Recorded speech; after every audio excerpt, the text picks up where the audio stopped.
Welcome to the Bell Cow Author Roundup podcast, where we celebrate Minnesota's incredible fiction authors and the stories that make our literary scene so vibrant. I'm Rob Jung. And I'm Michael MacBride. Together, we're the team behind Bell Cow Productions and the Bell Cow Catalog, a digital catalog designed to connect Minnesota authors with readers, libraries, and indie bookstores. The catalog will be heading to all 377 Minnesota libraries, 80 plus indie bookstores, plus those in border cities such as Sioux Falls, Fargo, Superior, and La Crosse. And now with this podcast, we get to bring those amazing voices to life. Every episode features one of our herd members talking about their books, their writing journey, and the stories behind the stories. And before we start, let us apologize for all the cow-related puns you're about to hear.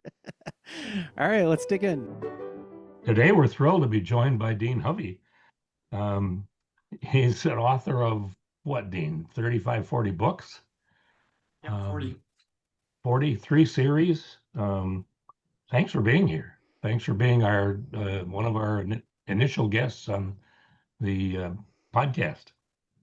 Well, thank you much for giving me the opportunity. Yep. I hesitate to say it, but thanks for being part of the Bell Cow herd. Sorry. Okay. We can't help but lean into the puns. I mean, they're ripe for the picking. They're right there. So I don't know. I thought we would start with like a quick icebreaker. And it was funny. I was thinking about different things we could ask. And one of my favorite things is, what did you learn this week? Is there something that piqued your interest or you came across as a little nugget that you filed away for future use? It's scary because there is something literally every week and sometimes every day that pops up. And I was approached by my publisher about doing a standalone book of part of a paranormal series that she's doing. And so I was doing some research into Second Sight, which is something that is part of a more of a British Isles, Scottish kind of heritage, and people who have this ability to see the future, and so I was reading up about that and how it's not ESP. You can't tell what the lotto number is going to be, but sometimes you see when bad things are going to happen to people, and you got to let them know. Dean, when you get to that point where you can figure out how to see what the lotto number is, let me know, please. Sure, right after I do it. So. Okay. That sounds much more useful than the information I learned, which is that moths navigate by the light of the moon. And so they try to keep it to their left-hand side, which is why when artificial light is brighter than the moon in the sky, they get distracted and they fly in circles. So I don't know what to do with that information. It'll probably fit into a book somewhere, I'm sure. Yeah. Well, it's like so much information that I accumulate. It's got no real purpose, but it's in my head now. And because I know this trivial fact, something important has been shoved off the back of the platter of my brain, and I have no control over what comes and goes. For sure. And amen. So what are you working on right now? What's going on? I just got a shipment of books a couple days ago from the latest in the Whistling Pine series, Whistling Librarian. And so I'm just getting, I'm dealing with the piles of cardboard everywhere and shipping labels and all kinds of stuff and getting ready to go through that. But that is what I'm working on. And that's one of the realities of being an author, is dealing with a lot of promotional stuff. And people don't realize how much time we spend doing bookkeeping and not writing, and research and not writing, and other things and not writing. So. All those logistics that go underappreciated for sure. So I'm curious, you mentioned the Whistling Pine series. How many series do you have? I think I read 3. Is that right? Or Correct. Yes, I have 3 series. Whistling Pine series is it's a light cozy series that's set up in northern Minnesota in a senior citizens residence. It was something my wife kind of challenged me to do. She said, write one of those mysteries where somebody dies, but you don't dwell on it. They're probably just poisoned, so there's no blood. And it's the craziness of all of the people around the murder that are make it interesting and entertaining. And so I started doing that after a few years, and it's very relaxing and easy to do, and it's fun after doing some of the darker stuff in the other series. You do a lot of cross genre stuff, and that's unusual. Most authors don't do that. Was it your wife's challenge that got you into that, or COVID, or what started all that? Well, it was partially my wife's challenge, and I had a friend who knew I'd been writing this Pine County series, which is very, very dark. That was the first thing I started back in 2020. The first book was released, and he'd been bugging me. He said, "Oh yeah, you got to set a book up in my hometown. There's all kinds of characters, and there's all kinds of crimes and all kinds of stuff." And I kept on going, yeah. No, I don't have time to do that. And then one day I just had a break, and he'd been bugging me, and my wife had thrown this thing out. So I wrote a couple chapters of this light, humorous, cozy, and gave it to him. And the next day he showed up with a stack of business cards and split it into three piles. And he said, "Here's a stack of characters. Here's a stack of plots. Here's a stack of different locations in two harbors." And then he shuffled them all together, and he said, and handed them to me, and he said, "Here, use these however you want, but he said this will help you get started." And I was never even going to write a third chapter. I was just did it to shut him up as much as anything, and that's the series just kind of took off then. Wow, Wow. what a gift. I mean, that's amazing to have. I mean, inspiration comes from all over the place, right? But very rarely does inspiration say, "Here you go. Here are some resources." Yes, and poor Brian, who was the character in the books, when I finished the first book, I signed a copy, gave it to him at lunch, and then he gave me another stack of cards, and he said, "And in the next book, you're going to include the city band because I'm a tuba player in the band." And he said, "And there are many, many characters." And I'm just going, "Oh, I had Yeah. not planned on the second book, but that it just kind of rolled along." Dean, your first book was published in 2000? Correct. Yes, that was a long time ago now. Yes, it was. I think if I remember correctly, it was called Where Evil Oh, Hides. correct. And that First was Pine County series. that was the first one, and again, my wife was involved in that. The germination, the catalyst, or whatever. I had made a New Year's resolution to stop wasting time by watching television. And after I'd fixed everything and cleaned everything and sorted all the nuts and bolts on my workbench, I was staring at the TV, and she said, "Why don't you start that book you were thinking about?" And so I popped over, ripped off two chapters because I just knew right how it was going to start. And then I had no idea where it was going. And so a couple of years later, I had a manuscript in hand, which I thought was going to be published the next day. Of course, it wasn't. But Of course. Wait, I'm curious then. Like, okay, so you started 25 years ago. Previous to that, had you written before? Like, had you written short fiction or anything like that previous? Was this the first time? this was my first delve into fiction. I had been written for the newspaper in high school and in college, and I've done a couple of magazine articles, but this was the first time I'd actually undertaken a novel length of work. So Yeah, journalism is that gateway drug, I hear, right, Rob? Yeah, yeah, we've all of us. So were you from the get-go then a full-time author? I mean, you weren't doing it while you had a day job that you had to deal with? I had a day job, and it's interesting. The first book signing that I went to, major one anyway, was Deborah Woodworth, who wrote books in the Twin Cities. Came up to me and she said, "So Dean, what's your day job?" And I laughed and I said, "What makes you think I have a day job?" And she said, "Well, there are 25 authors at this event," and she said, "One of them is making a living at it. So what's your day job? Let's be real about this." And so I was using it as something cathartic, because I had a very intense job, and it was keeping me awake at night, and somehow starting to think about where evil hides and what was coming next as I was driving home kind of cleansed my mind, and I could sit down and write a few pages or a paragraph even, and something grisly and terrible, and I'd be able to fall asleep, but because my work wasn't keeping me awake. When you said you thought it was going to be published right away, how many rejections did you get on your first novel? I lost count. My file is an inch thick, and there are many, and a lot of the publishers never bothered to respond at all.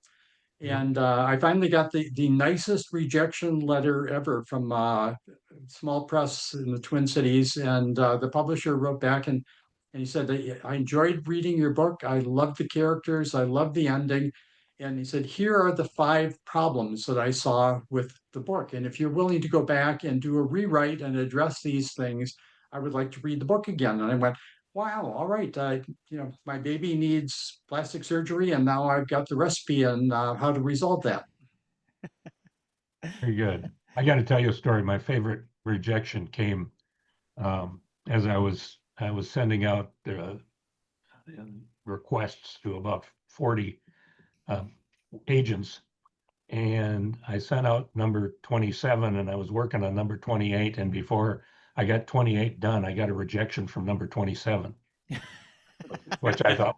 And then I wrote her and I said, "You're my favorite agent," because the year before I'd gotten a rejection for a query letter that I'd sent 2 years prior to that. So to get one immediately was a plus. And that's part of the pain of going through this whole query and sending in manuscripts and waiting for responses and then finding out, well, yes, if we're going to accept you, we're going to put you on our publishing schedule for 2029, and you just got to go. And this is after you've waited 18 months to go through the process. And didn't you just recently switch publishers? I mean, like within the last 2-3 years? About 5 years ago. Yeah. 5 years. Okay. Who Yeah, and published that was right now I'm with BWL Publishing, Books We Love Publishing out of Calgary, Alberta. And I had the most incredible experience dealing with them, after all of the query letters and stuff. Author had been bugging me. She said, you need to query my publisher. And I kept on saying, no, I'm happy where I'm at. And finally, on Sunday night, I sent an email query off. On Monday morning, I had a request for a manuscript. And on Thursday, I had a contract.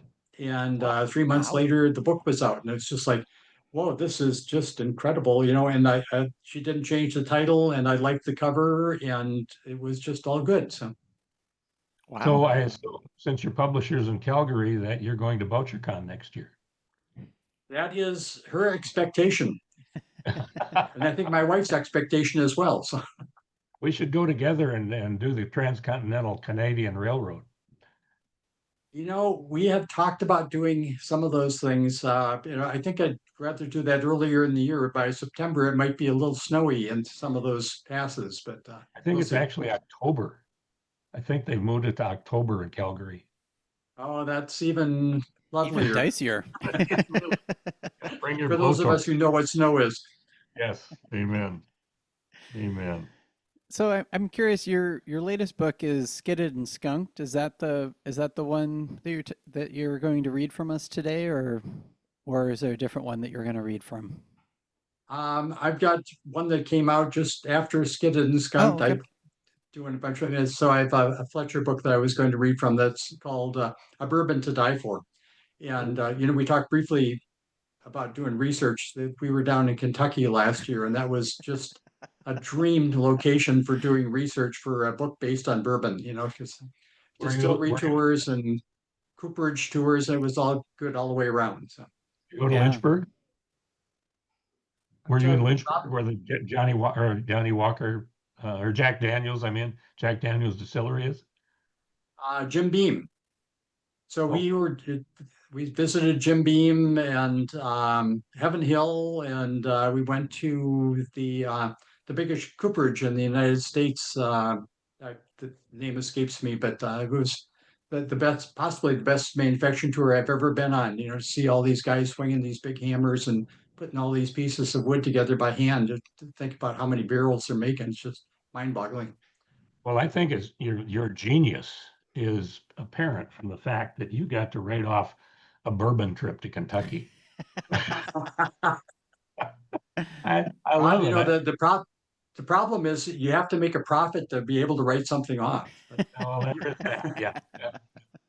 We all run independently, don't we? So let's hear a little bit about the best bourbon in Kentucky? Sure.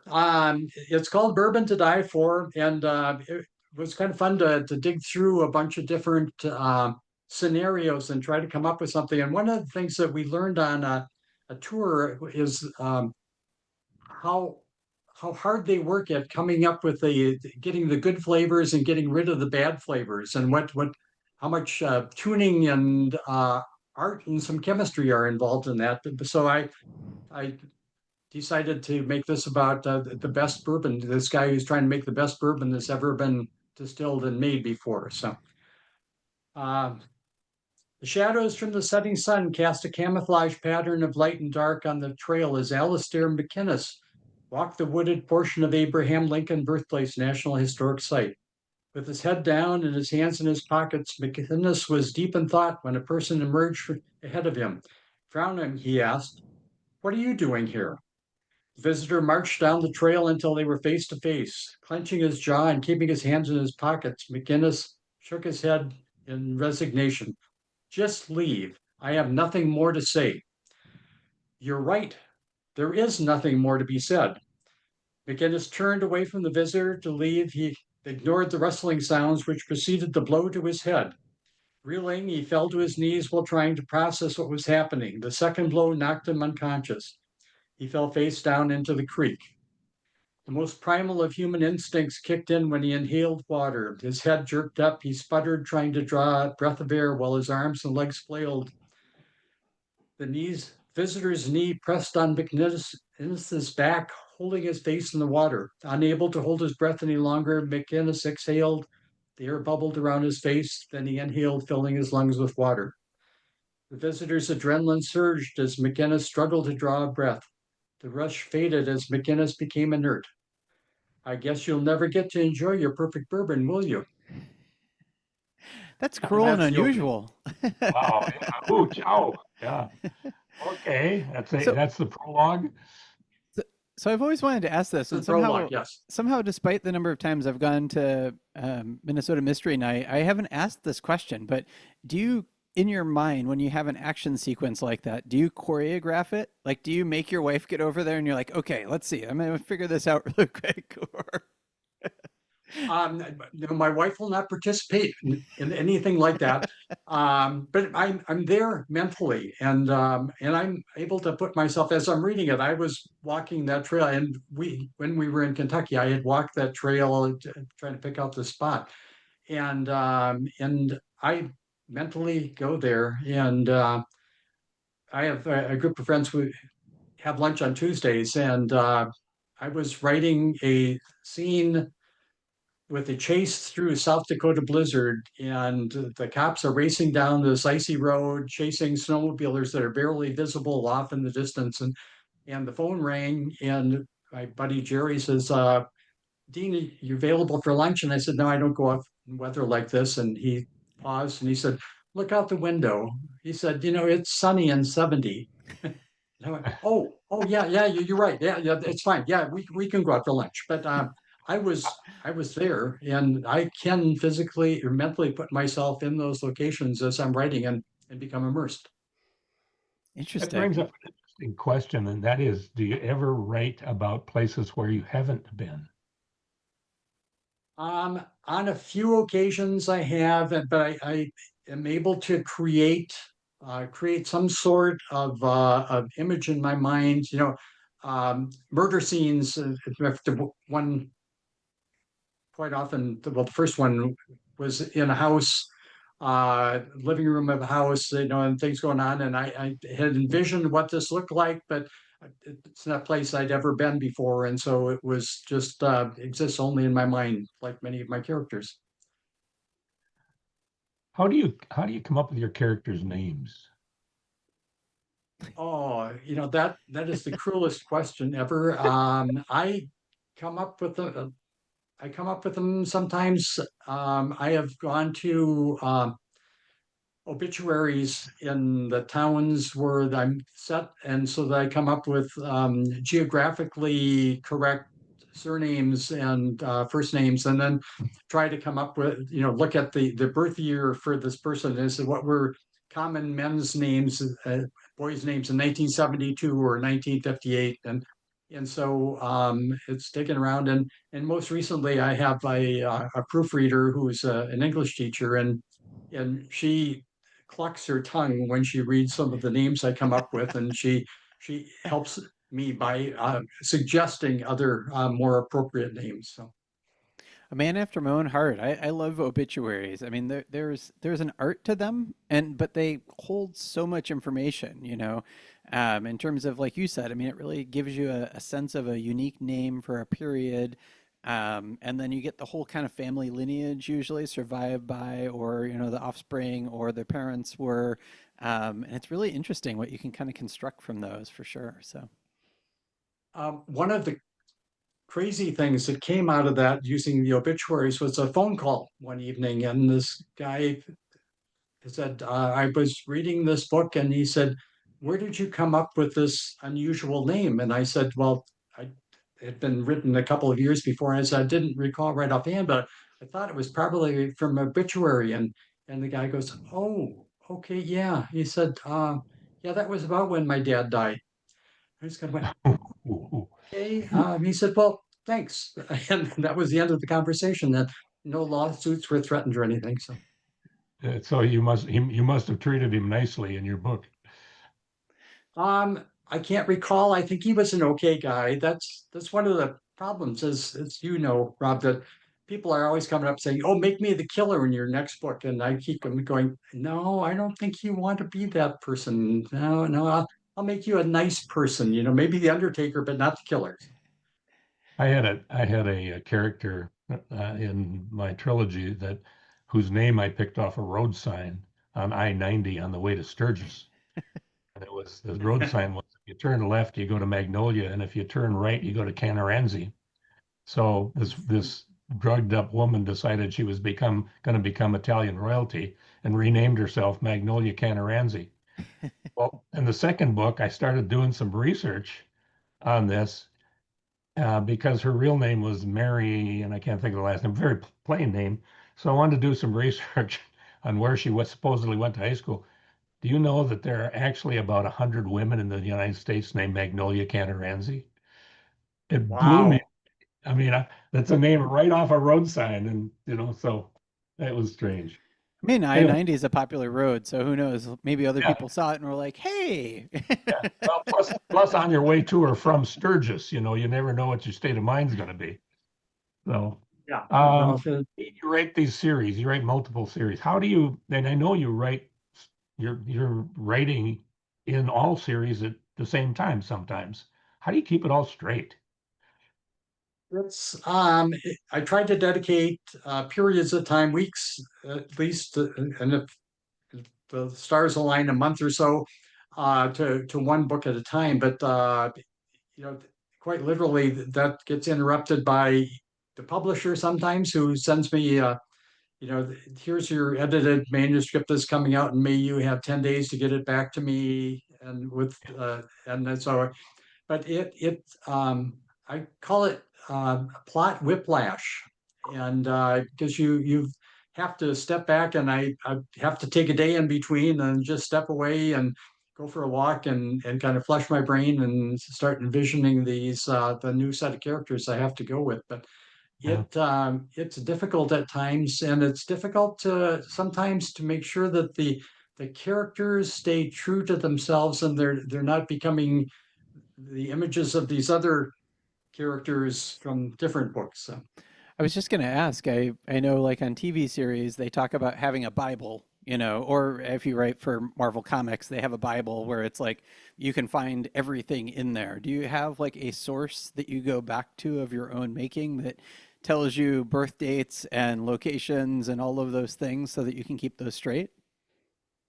I wish I had done that when I started, because I cannot keep them straight. I am co-writing the Two Harbors series now with a young lady, and the first thing that she did when she agreed to co-write with me was to sit down and reread all of the books and develop a Bible of all of the characters. And I got Well, just a crazy email from her, and she said, do you realize that this place that is the senior citizens resident that's out in the middle of nowhere, if over the course of the 10 years you've been writing this, you've created 278 different residents. She said, how big is this place?